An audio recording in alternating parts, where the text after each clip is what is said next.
জনগণের পছন্দের প্রার্থী দাঁড়িপাল্লা প্রতীকে ভোট দেওয়ার যে বাধা ছিল এটা উঠে গিয়েছে। বিগত দিনে ফ্যাসিস্ট আমলে একেবারে অন্যায়ভাবে পলিটিক্যাল ব্যাড ইন্টেনশন থেকে জামাতের নিবন্ধন বাতিল করা হয়েছিল। আপনারা জানেন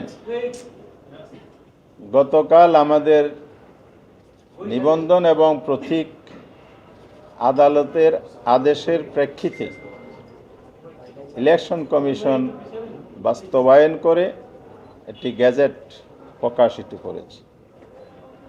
এটার মধ্য দিয়ে আদালতের যে ন্যায় বিচার এবং ইলেকশন কমিশন বাস্তবায়নের মধ্য দিয়ে জাতিকে আশান্বিত করেছে এবং এটাই প্রমাণিত করেছে বিগত দিনে ফ্যাসিস্ট আমলে একেবারে অন্যায়ভাবে পলিটিক্যাল ব্যাড ইন্টেনশন থেকে জামাতের নিবন্ধন বাতিল করা হয়েছিল। পরবর্তীতে দাঁড়িপাল্লা যে প্রতীক আমাদের দলীয় প্রতীক সেটাও এই নিবন্ধনের সাথে যুক্ত করে আমাদের প্রতীক কেড়ে নেওয়া হয়েছিল। চরম অন্যায় করা হয়েছিল, আমাদের অধিকার লঙ্ঘন করা হয়েছে। গতকালের গেজেট আমাদের সেই অধিকার আদালতের আদেশের মাধ্যমে ফিরে এসেছে। ওয়ালটন আবারও মিলিনিয়ার অফারে ওয়ালটন ফ্রিজ কিনে আপনিও হয়ে যেতে পারেন মিলিয়নিয়ার। মিলিনিয়ার ছড়াছড়ি দেশ জুড়ে, এটা শুধু ওয়ালটনই পারে।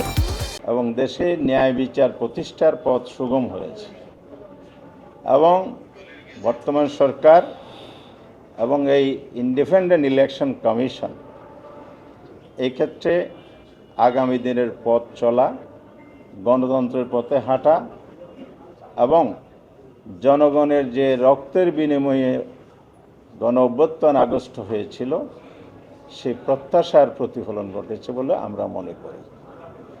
আমরা গতকালে ফরমালি এই জন্য ব্রিফিং করেছি, আল্লাহর শুকরিয়া আদায় করেছি এবং সর্বোচ্চ আদালতের মাধ্যমে যেটা আমরা আমাদের রাইট পেয়েছি এজন্য দেশবাসী যে প্রতীক্ষা ছিল আগামী দিনে জামাত ইসলামী তার নির্বাচনের নিবন্ধন নিয়ে প্রতীক নিয়ে ভোটে অংশগ্রহণ এবং জনগণের পছন্দের প্রার্থী দাঁড়িপাল্লা প্রতীকে ভোট দেওয়ার যে বাধা ছিল এটা উঠে গিয়েছে এবং এটা আরেকটা নতুন দৃষ্টান্ত হয়েছে যে অন্যায় অবিচার ধামা চাপা দিয়ে জোরপূর্বক রাষ্ট্রযন্ত্র ব্যবহার করে দীর্ঘদিন চাপিয়ে রাখা যায় না।